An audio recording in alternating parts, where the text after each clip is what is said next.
Guys, welcome back to Veteran State of Mind. My guest today is a prawn sandwich. No, it's not really. It's Military Cross awardee Brian Wood, famous for not only his fantastic hair, but for being an all-round good gent, and I would say one of the most inspirational veterans you're going to find out there. It's definitely like a leader in the veteran community in all the good ways. Been through a lot of shit in his past, with getting his name dragged through the dirt, following basically a fucking bullshit inquiry which was trying to make some money off the back of soldiers who've done their jobs. And that story is well documented. If you want to go and look up some other podcasts with Brian, I know if you just go on iTunes and search, he's done some podcasts with he's done some really good podcasts with other kind of military veteran podcasts out there. So go and look up those guys, get your fill of the Battle of Danny Boy, and get some kind of context to Brian's story. So if you haven't heard this story before, go and find. I think you're doing Declassified podcast, right? You did one with those with Read the book. Declassified. Read the book. Fucking hell, sorry, mate. Read the book. Actually, right. Brian has a book come out. Right, it's one of the things we're going to talk about today. His book's called Double Cross, which, as the title suggests, is because he did get fucked over by the British government and by extension the British country, because the government is representative of the country, even if it's not a representative of the opinion of everyone in the country. So pick up Double Cross, read the book, press play on this, and then when you've read the book, come back, pick it up. Hi, welcome back, Veteran State of Mind. Thank you for reading Brian's book. Now we're going to get on with a chat. I've just had to do some press-ups. Mea culpa, I was late for the podcast. Well, actually, I wasn't late. In my defence, I was early. I was early in the wrong location. You were late. You turned up with long hair, a Buffy the Vampire Slayer t-shirt on, and these random trainers. Not random trainers. I mean, the random trainers in question are Vans. Wow. All right. Show them though. Just look, state of these things here. I mean, wow. I did have a shower this morning. That was one thing that I got the shower right. Right, one of the things I wanted to talk to you, mate. First of all, welcome to the podcast. Cheers for coming on, mate, because I know you were a busy, in-demand man. I was just going to say something about long hair and all that kind of stuff. And one thing that I've noticed about you is you're really, really consistent, right? And you're consistent with fantastic hair, but also consistent with fizz every morning, right? I think there's a lot of people out there who would benefit. Like, I think one of the things that people have is when they come out of the army, they have this, like, some people have like an aversion to discipline and routine, thinking that it's like a terrible thing. Like, oh, fucking hell, I've had all these years of someone telling me to make my bed or whatever. Now I've had enough of that shit. I don't want a routine. I don't want to. Talk us through why you think it's important for your mental health, your physical health, all that stuff. Because you look like you've got a really. So you're getting loads of fucking shit done. You've got a family. You've got 2 lads, is it? 2 lads. You got a family.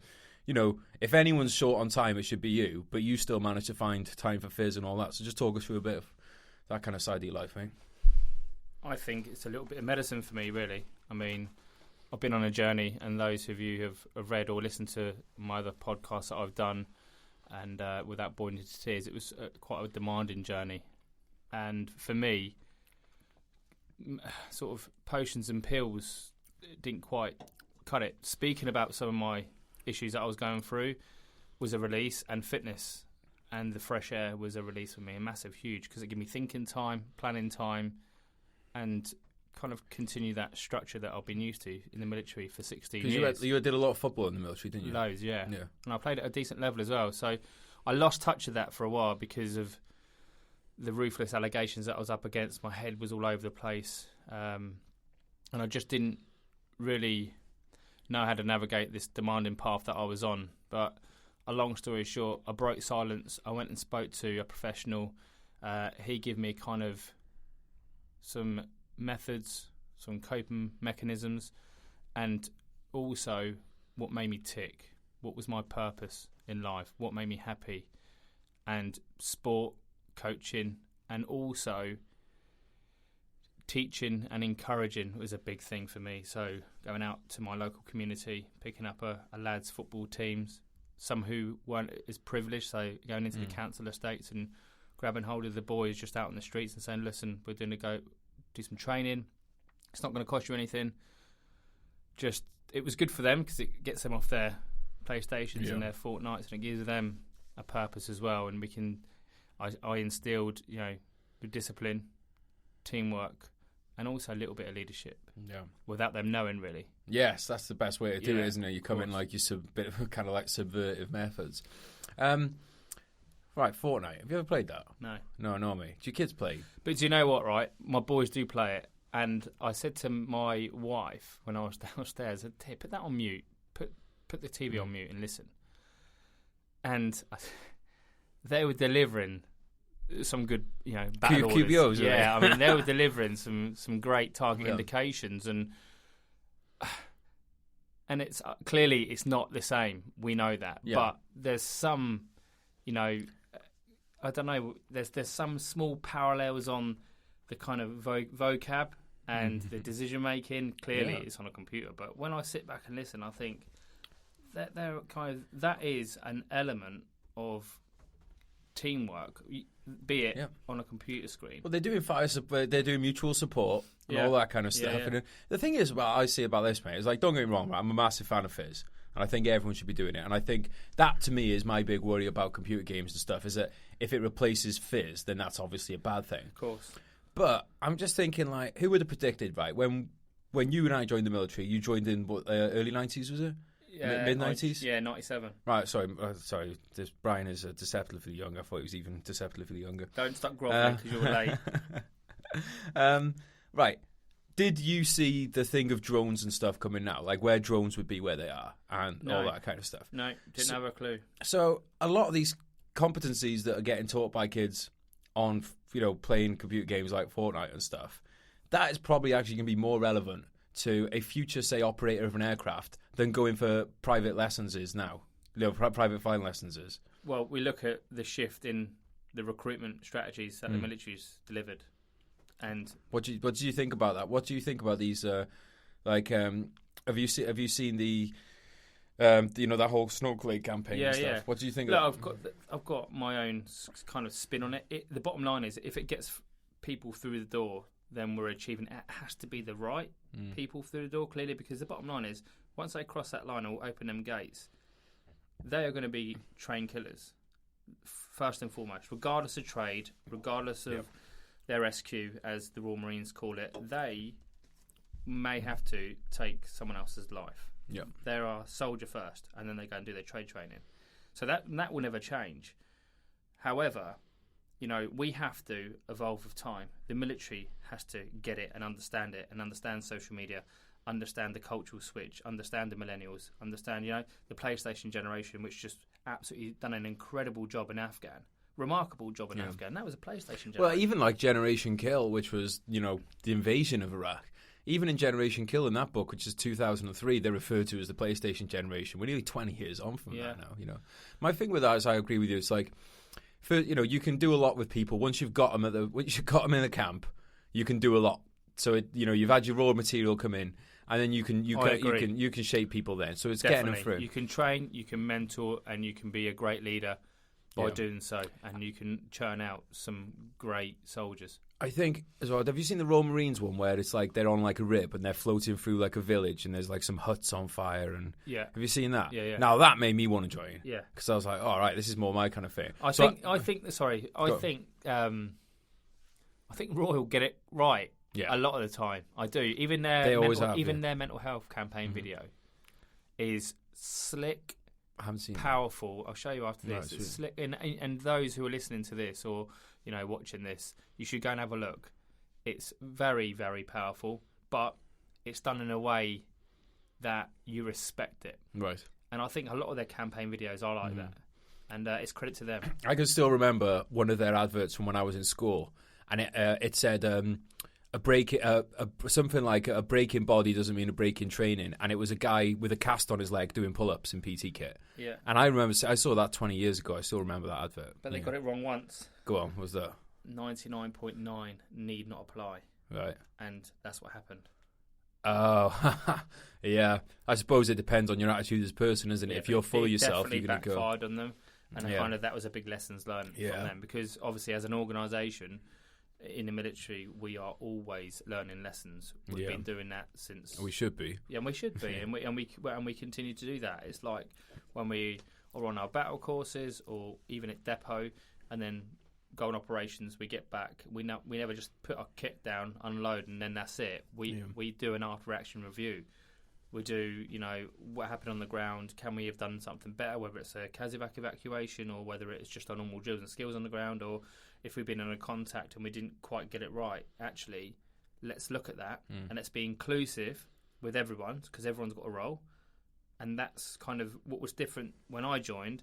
I was kind of in an era where I sat down, had my mouth shut, and I listened to my section commander with no points that I could make.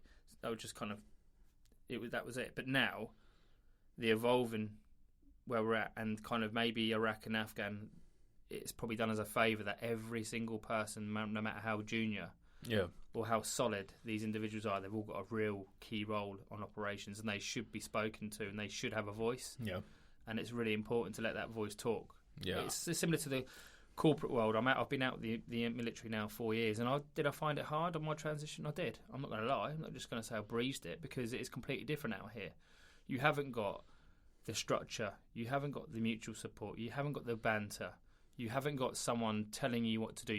We know what it's like. We go in, kind of closing on a Monday night. You go and read detail. It tells you revalie time. It tells you the dress, the equipment, and where you've got to do, what time you've got to be there. Yeah. And then you kind of execute the day. Yeah. Where out here, it's not like that. I was just saying it was this morning, I went an interview this morning, that, it's like, what's a piece of advice for people when they get out? And it's like, you're responsible for yourself. Like, if you don't get up and go for a run in the morning, no one's coming in to drag you out of bed. You'll get fucking fat. I totally agree. What I'll do is I'll go back onto that tweet that you tweeted not long ago. All right. Which is apparently, everyone owes veterans something. No.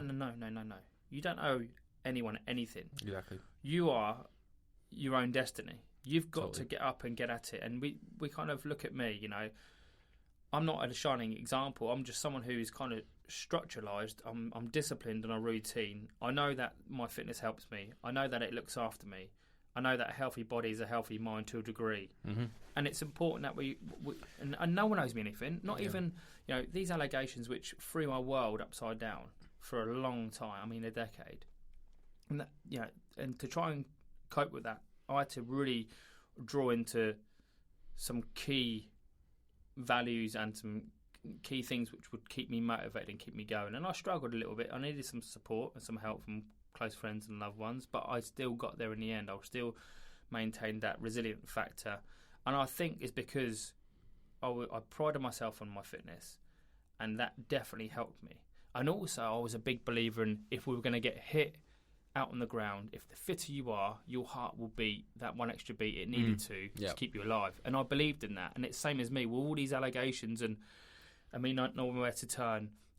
I was fit enough that I could kind of keep punching forward, but it really tested my mental toughness and fitness, because I wasn't that person that people were saying that I was. I wasn't that person that these questions were getting thrown at me, or the documentary on whose orders from what's that bloody program called which launched that? Panorama. Yeah. Mong and I. But yeah. I don't think you say that. You can't say that word anymore. Okay, yeah. Well, I've said it in the book a lot, so if we go down, we're going down together. Panorama, it was on. So, when it was kind of put out, it was a real test of a mindset in the face of adversity, really. I think, that's... There is some things that you can't get trained for, and you have to... There's, like... You're going to go... It's just like being in, mental resilience. It's like, it's... You can train section attacks as much as you want. The first time you get contacted is going to be a bit different. And it's the same as mental resilience. You can train mental resilience, but then to go through something like what you went through is the equivalent of going through a fucking full-scale battle. That's what it is. It's the equivalent. So there's only so much training you can do. I think what really astounded me, I don't want to go too much down because you've well documented this. Like I said, people should read the book. But like the thing, that got me is the kind of the emphasis, as I saw it, on the point that you have to be ready to stand on your own feet even when you're in the army, because even if you deserve it, and you do, you can't rely on it. So you can rely on your buddies, you can rely on yourself, but you can't rely on the bigger picture. You just can't. And that's the harsh reality of it. And that's the same when you get out. So what I was talking about in that tweet the other day was I'm all for fucking veterans having a fair fucking a fair fucking deal, right? If you've been told that you're going to get this when you leave, then you deserve that when you leave. If you've been told it's a regimental family, you deserve a regimental family. All that stuff I believe in.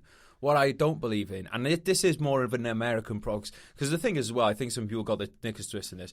I spend time in America. I have a lot of friends in America. I know a lot of veterans in America. So when I tweet or talk on Instagram or whatever, I'm not just talking to British people. And, I'm not like, I'm not an ardent nationalist. I don't think that the British military is necessarily any better than the American military or vice versa. I think there's good and bad people in both. I see it a lot in America, and I'd seen it starting to creep into Britain, and I kind of want us to nip it in the bud before it happens. So if I hear people complaining, why don't we get the same discounts as students? Because they're fucking students, all right? Why don't you can make that argument for all kinds of professions. Why don't fucking lorry drivers get the same as students? They're doing an important job too. Everyone's doing a fucking important job. Most people doing an important job. So there's that, and then the other as well is like, just because you've been just because you've been in the military, that then celebrities or whoever should bend over backwards for you. This person won't. I've started the business, and this celebrity, I've been trying to get them to support it, and they won't. Well, they've got their own things going on. They can't fucking reply to anyone just because you're a veteran. Like, they didn't make a deal to say that they would support you when you're a veteran. And I think, to be fair to celebrities, they can't win, because if they go and support one thing, then they get blasted when they don't support another. And I'm just fucking sick of it, mate. I'm sick of seeing this. Like I said, I do think it's more of a thing in America than it is over here. But let's be honest, we follow America on most trends, don't we? Yeah, I totally agree. And yeah, it was a good tweet, and I think it highlighted an important point. And you make your own luck. You're not owed anything. You go out there, you work hard. If you keep what I will say is, if you keep true to yourself and hold your military values, then you're already onto a winner. Look, when you come out into the real world, you lose your identity from this whole military arena that we've been in. We've been in this arena, right? And we've made a name for ourselves. Whether it's a good name or a bad name. When you step away from that bubble, or it pops and you get out, that's a blank bit of paper. So you should use that. And you should take that to a place where you want to go to. If you've got dreams, then try and achieve them dreams, because no one knows of you out here. Yeah. You could be a regimental sergeant major, you could be a full brigadier, you could be a full general. The bottom line is, when you're out here, no one knows the detail or respect that. You're just a normal person. Yeah, and even further on that is, you've got the chance to reinvent yourself every day. Totally. When you're in the battalion, you can't really go and reinvent yourself every day. No. You can do when you're a civvie. Yeah. Like, every day you could go, you know what, I don't want to be that fucking person I was yesterday. Starting today, I am going to do this. And like, to bring it back to your, the running and stuff, there's a very easy start of a foundation of that, which is, get up in the morning, go do some fizz. Yeah. It doesn't even have to be in the morning. It could be sometimes I haven't got time in the morning because I've either got to be at one of our buildings, or I've got other things on that I'm working on. But you make time and get home after a long day. The last thing, I'll get in the house and I can smell the kitchen and food, and I don't want to, but it's a achievement. So if you've achieved 3 things throughout the day, and I mean, that's quite good. I think 3 is a good number to aim for, yeah. But then you could even go one above that and do 4 by taking yourself to the gym, or playing your football, or playing your cricket or basketball, whatever it is. Yeah. But what that's benefiting is your body and your mind, and it's important. The reason I like a fizz in the morning, and I try and do fizz 3 times a day in some kind of form. And so even in the morning, it might just be like a fast-paced hill walk. Yeah. But what I like is, by doing that first thing, even if stuff comes up throughout the day, then I know it's in the bank. I know something has been, stuck away in the bank. And I just think, like, if someone is rushed on time, right, I'll say, oh, well, I can't get to the gym, I can't get to this. you've got a bed, you've probably got out of bed and you're in a bedroom, you could probably crack 5 minutes of fucking burpees or 5 minutes of air squats. And I've done it too. I'm not saying I fucking don't do it. I'll do it too. I know this weekend I'm gonna see the boys this weekend. I'm gonna have a few drinks. I know the next day I'm gonna be like fucking Domino'sed up to the max, and I'm probably gonna be thinking, fuck it, don't need to go to the gym today. And I'm probably gonna make an excuse for myself. I'm not saying I don't do it. I've done we it. all do it. Of course we do. But we're only human, mate. Exactly, mate. It's winning it's like fucking football over a season. You don't have to win every game. No. You just have to win the most games. Yeah. And you win the fucking season. It's the same with your days. And you're entitled to have your days where you live your life. Yeah. You have to live a little, but it's also find that fine balance. Yeah. And but why are you celebrating this weekend? Why am I celebrating, mate? Oh, maybe because we got a fucking book coming out tomorrow. Well, the book will be out by the time this comes out. And I'm really pleased to you, mate. I mean, thank you, bro. You do a lot of good stuff, and you've got obviously a great eye for writing, and you're also doing a number of other things for other veterans, book writing, which is incredible. And I hope it gets the praise that it deserves. And we spoke about this before we went online. You're always going to get some haters because that's the world that we live in. People just don't like other people doing well, and it's a shame, but it happens, and it's just everyone will have it. Yeah, well, what's the funny one about haters, mate? We were talking about that tweet earlier, and I thought, because the figures with us as squaddies as well as and as men in general, I think our first reaction usually when someone says something we don't agree with in a hostile way is to shoot back with a fucking fuck you or an insult or something like that, isn't it? And the other day when I did that to her, someone had something like, he came at me, because he was like, oh, you're supposed to be supporting veterans, you're going to put veterans off getting healthcare. And I explained to them that wasn't what I meant. And we went through for a couple of tweets, and then I was just like, look, mate, thank you, because you're trying to stick up for veterans. You got the wrong end of what I was saying, but you did it from a good reason. And he was like, oh, now I see that you did yours for a good reason. Yeah. And instead of just going off on each other, we actually had, do you know what I mean? But people can read and and put things out of content as well. Exactly, when you're writing an email or tweeting stuff, I done it today about you choose someone else. Penny. I mean, the new MP now, the Defence Sec, who's come out about putting a statute of limitation in for these war crimes, and clearly I've been involved in that, and it's had a massive impact in my life, and it's about time.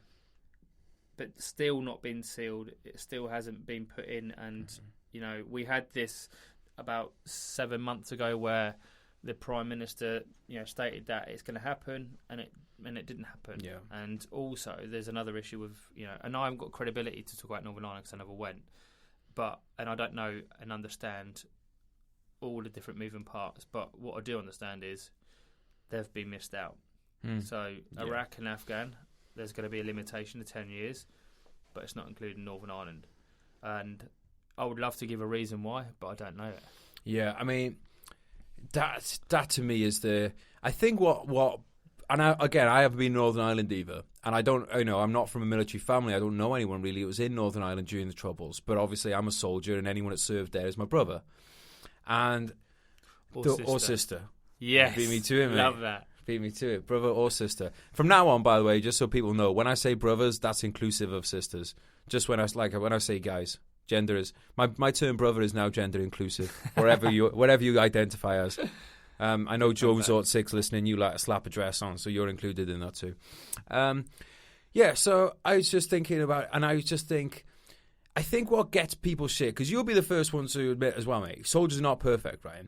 It could very well be that there were soldiers out there who did do wrongdoing, because I think this idea that, no soldier ever fucked up is bullshit. No, however, definitely, it's what I think, this is the thing that grips my shit, is that you give a clean slate to terrorists who are convicted of bombings and killing civilians, and then you go after your own. That to me is what I can't stomach. Yeah, it has to be one. It has to be one for all. The same, and I wish I knew as much as some of my friends know within Northern Ireland. What I do know, there was a Good Friday Agreement drawn up and signed, and then this is happening to people who are old. Some are dying, and they're going to the stand. And the thing is, mate, right, like 43 years later. Yeah, even if you weren't involved in it, even if you never pulled the trigger yourself, because I think this is something that I'm definitely feeling more now. It's like, because one of the things I look at is, you know, why does some people suffer mental health worse than others? And I think it's beyond fucking doubt that if you were on a clear winning side in a war with a clear moral objective, you'll suffer less. So, for instance, my granddad, he was part of Lancaster bomber crew. He dropped a lot of bombs on Germany, something he would have rather not do. But the fact was that war had to be won because of fucking evil that the Nazis were up to. It had to be won. A price had to be paid. And you were on the clear winning side, and you were on the clear side of good, right? So that helps you kind of say, you know what, I had to do bad things, but it was for the greater good. Whereas I think when we, like the, you know, Northern Ireland and these other situations that like we've been involved with, there's no clear pond, is there? It's just a big murky fit, and you can't, you know, like where I was in, I'm sure where you were too. You were in down, you went out to Afghan as well. Yeah. Where we were now is Taliban. Yeah. And you ask yourself the question of, well, was it all worth it? And then you can probably go, well, you know what? I did my job. I was there for my brothers. That's all that matters. But then when you then get on top of it, then this allegations, and it's just one more thing. You're like, hang on, we did our job. Where's all this betrayal coming from? And that's what it was. I mean, to the point where I was in the dock and I was getting questioned from very smart people, you know, these QCs and you know, other people within that room are very intelligent people who knew my statements off by heart, probably better than what I did.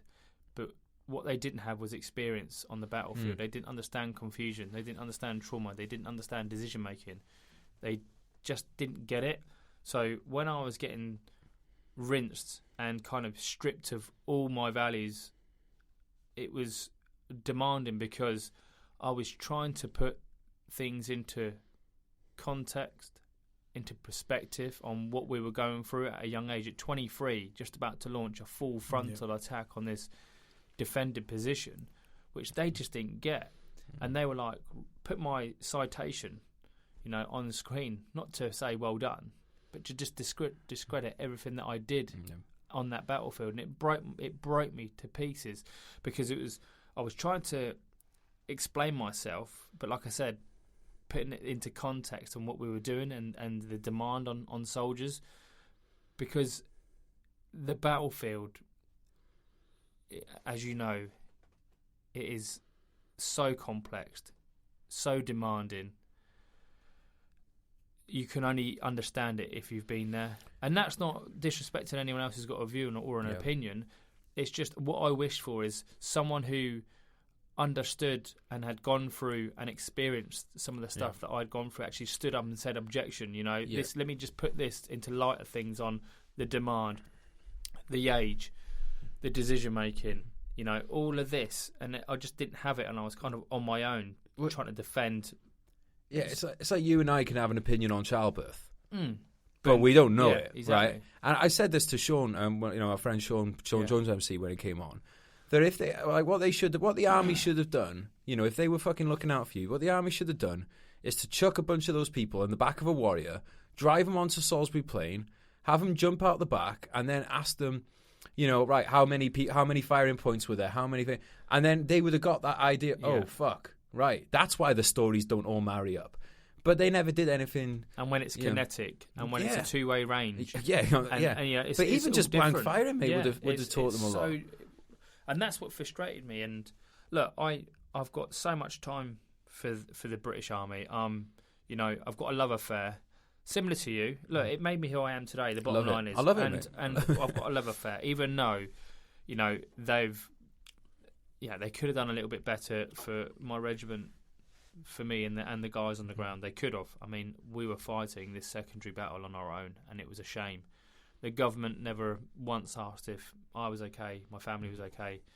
You know, it made me go a bit paranoid in the head. I thought they were going to have a hit on my house because it's an eye for an eye, right? Yeah. So all of a sudden, why wouldn't you think all of a sudden, I'm a murderer. Yep. And I'm thinking they're going to come for us. Yeah. So I was doing some crazy stuff. Not even them, mate. Just some like some crazy anti-war people might do something. You know, it's like threats could come from all over the place. And that's what hurt me the most. And that's why I felt betrayed, because I give everything. I would have died on the battlefield, and it's not a cliche. No, that's not me being Chad. Well, you almost did on several occasions. No, I did, yeah. And I probably would do it again because it's what And I never thought about my 3-week-old baby that I left at home, or anything like that, because you just kind of disengage with all of that. But I was prepared to give everything and more on that day, and I did. And to then come home and it was just left a sour taste. Yeah, well, I mean, I bet, mate. And the thing is, as well, is it's not even just you involved that leaves a sour taste with, because everybody hears about that, and it spreads out. Like your incident, obviously, the person it affects the most is you and your family, but that affects every single soldier in the army, and they wonder why then they struggle for retention. Yeah. And it's like, because the thing is, mate, like you and I would both go back into the army. There's no fucking doubt about that, right? Yeah. There's always going to be a lot of people that want to join the army. So the fact that if the army's, and our army is the smallest it has probably ever been. So when you're struggling for retention, it's not because people out there don't want to do it. It's just that you're giving them reasons to not do it. It's like if you just give people a fair deal, if they don't hear horror stories about fucking people being dragged into court in their 70s, hounded by fucking ambulance chasing lawyers, if they don't hear these horror stories, they'll fucking join and they'll stay in. It's just the army does a great job of chasing people out. I think there's an element to that. They've got a bigger issue and a wider issue, but it doesn't help. And you're right, it doesn't help. But that is not the main reason why people don't join the military. I think that we're not at war. That's a huge thing. But also going back to the kind of the allegations and lawfare, I'm full-heartedly behind. If you breach rules of engagement, you're punished. Same. 100%. Same. Because we adhere to lawfare, we adhere to rules of engagement and human rights. So just lawfare is just the law of armed conflict. It's just lawfare is what is right and what is wrong. Right. And if something's broken, then it needs to be investigated and you're punished for that. Totally agree. 100%. But our system has so many holes, which has already been, we know Phil Shiner, for example, with my case and so many others. He was the ambulance chasing lawyer that went after Brian, which got millions, not just hundreds of thousands, millions from what he did, and he was gold standard at one point. He done really well with Bar Mitzvah because British soldiers did make a mistake. They unlawfully killed an Iraqi civilian, but they were punished for that. Mm-hmm. So the MOD and the government had a perception of Phil Shiner as the golden lawyer, the celebrity lawyer who does work best. Yeah. And then he smelt a potential to earn some money, or maybe he actually thought there was legit. Well, I mean, I want people to read the book for themselves, because my thing at first was, I thought when I heard that one about the initial inquiry, when I read the book, I thought, oh, you know what? Maybe this guy was Jen. Yeah. But I think it becomes very clear that he's not. He was in it for and to be honest, it's mad for me trying to stick up for him after what he'd done to me. No, that just shows you a good bloke, mate. I think his work was good at one point. It was. Yep. And when you know his backstory, he was honoured, he was decorated, and he was respected. But his moral compass went on a back bearing at some point, whether it was because he believed his own lies or he wanted to look after his reputation that much he was too far dug in to get out, or it was full on greed. Just greed. I think money corrupts people, mate. Like when I make the first 20 quid off this book, I won't be speaking to you anymore, mate. I'll be big time.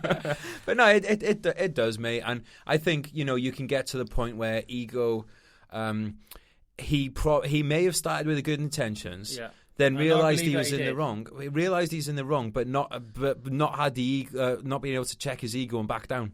Yeah, that could be a part of it as well. Because who doesn't want to win against the British system and the powerful British army? Like, because you and I, and also it was easy to extract money. Yes, from not just easy to extract money, but easy to.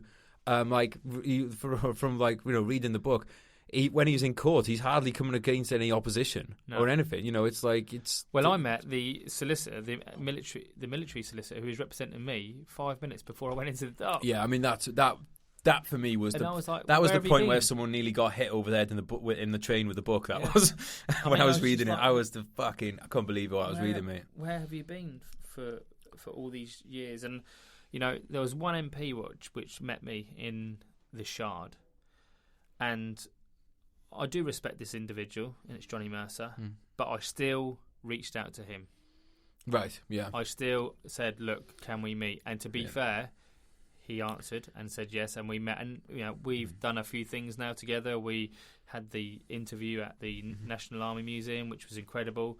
And he is, you know, a veteran himself. You don't need to comment on this because I know you know Johnny, but I just want to bring something up that I found very interesting recently because again, this is something myself who's shown. Yeah, you know, he had some, and I don't know the ins and outs of it, so I'm not even going to comment on what it was.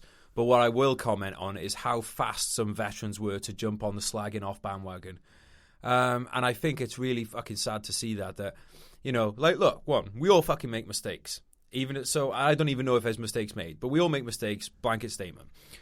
But when somebody is just, you know, someone will read a headline and then fucking come out and start trashing someone, you know, it's really sad for me to see that this should be a community that's supporting each other. Now and again, will I call people on their bullshit? I will if I think it's for the greater good. Who am I to decide the greater good?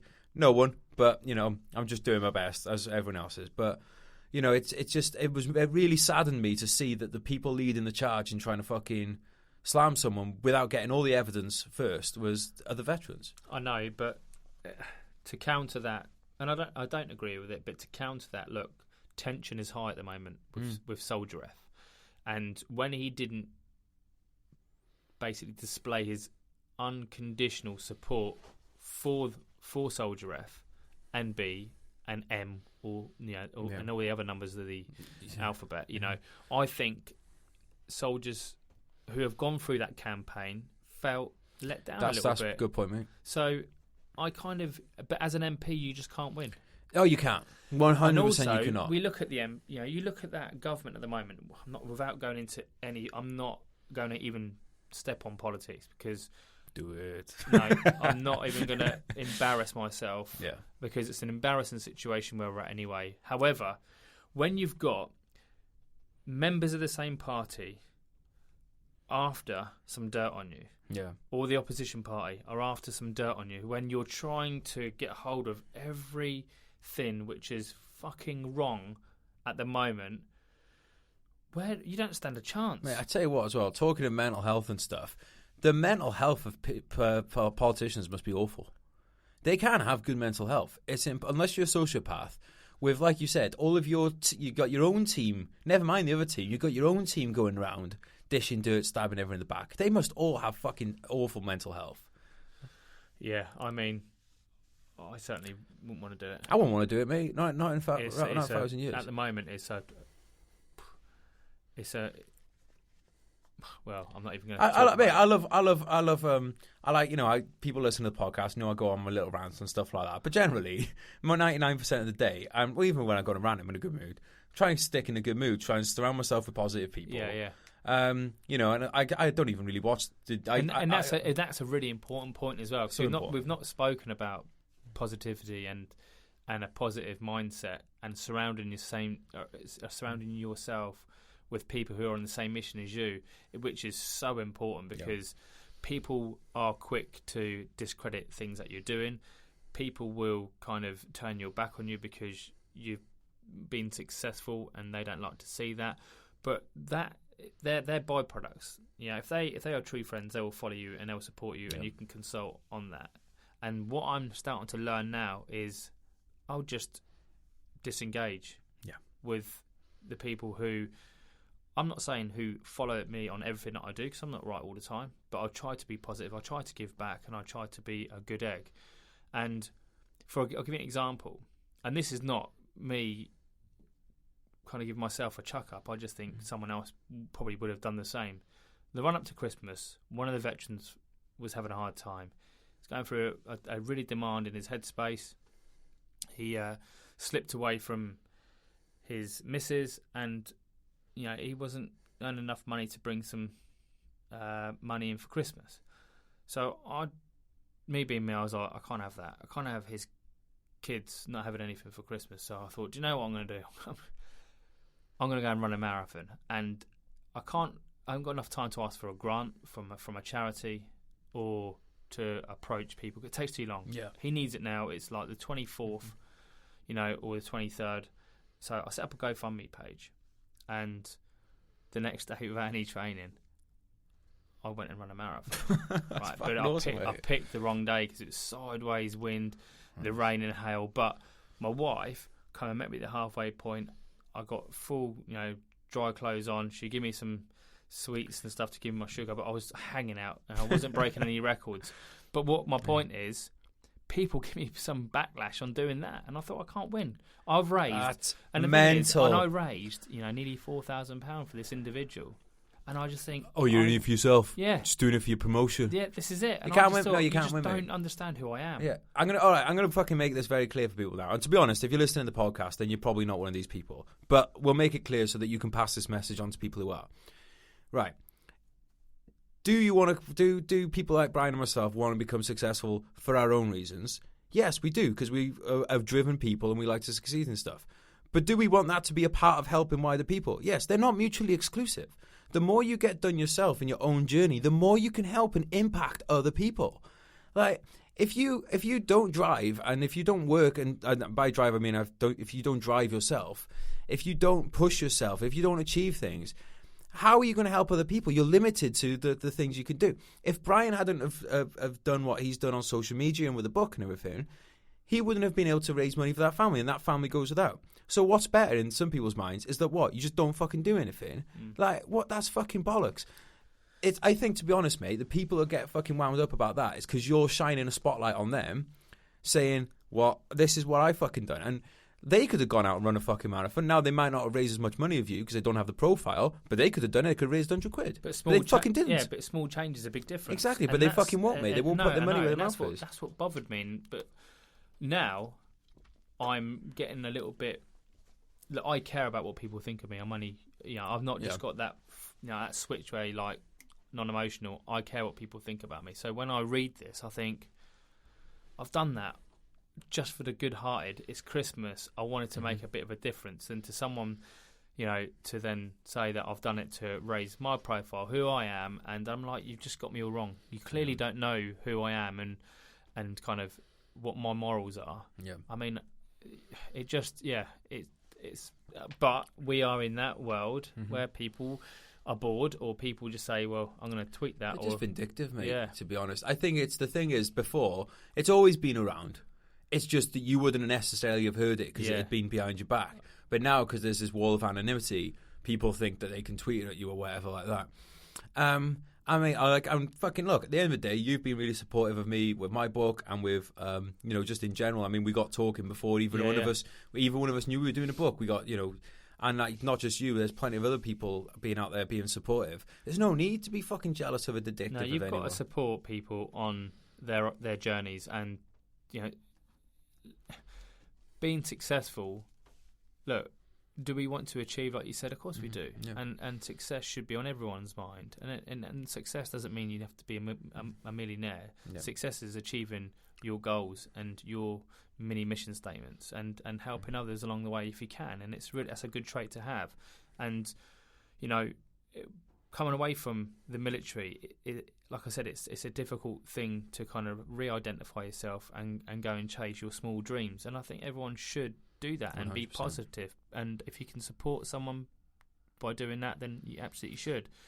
Don't hate people for being successful, and support them is what I'm saying. I'll say this, mate.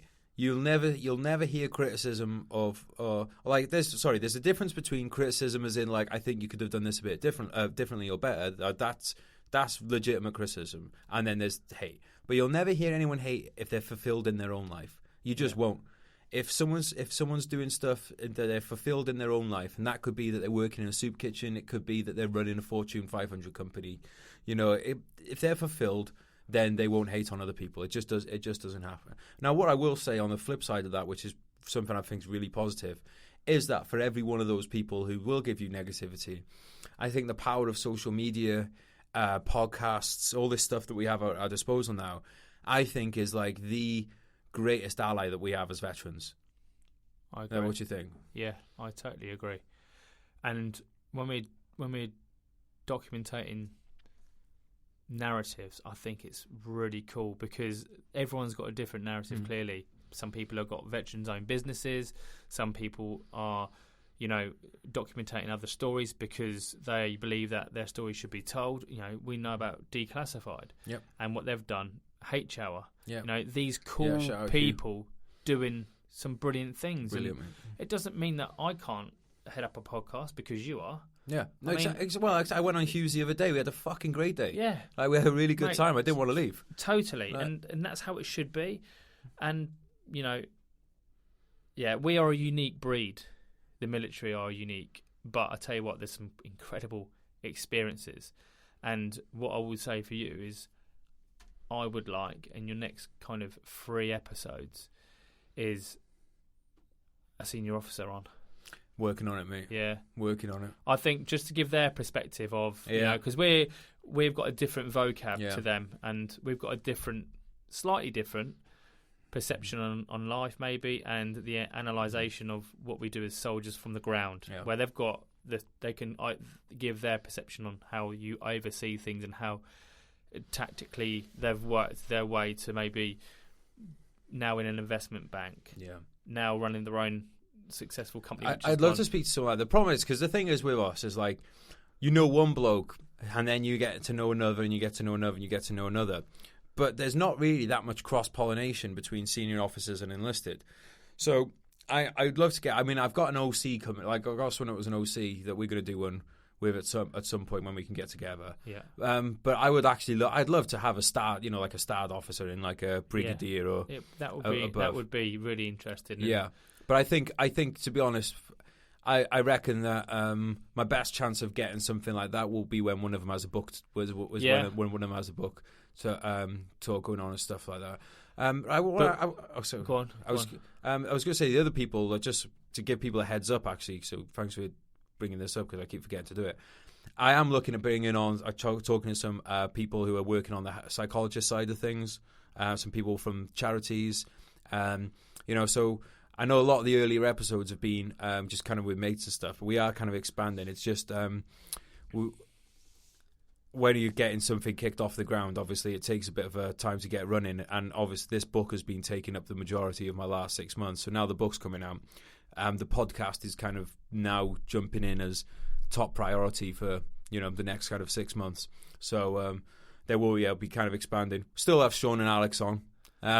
But because I know, cool. And what I'll do is, I'm just going to kind of jump on to what you were talking about, having other people coming on and stuff, and then I, if I can, may summarise on the pod and the book. If you're happy with that, then you can close. I just thought. What, today? Yeah. Go. I was just going to say, I just had one more thing I want to bring up while we're on the thing of the pod. Is that because like what me and Brian are talking about is we have our own goals. I've always wanted to put a war memoir out, and now it's happening. That's one of my goals. Now the goal's out. I won't say smashed it yet, but getting close to where I want to be with the goal. Fitness goals, whatever goals you've got. I have goals, my personal goals, and then I have goals that I want to use to serve other people.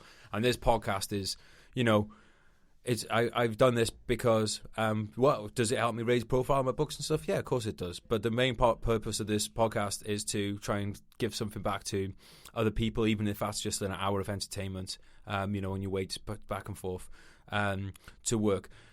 But, like I said, this is, it's not just, I flippant sometimes about mental health and things like, you'll hear me making jokes, but obviously it is a serious business, and sometimes, like Brian was saying, when someone says something negative about you, sometimes you make it does hurt. Like, we're fucking people, right? So, if I've had some people recently say to me that, I'm just in it for myself and all that, that's, I actually find that I take that stuff to heart. And now it kind of I don't want this to look like a knee jerk to that, because this is something that's been in the pipeline a long time. But I have been working with a charity who are going to become more involved with the podcast to kind of get their message out.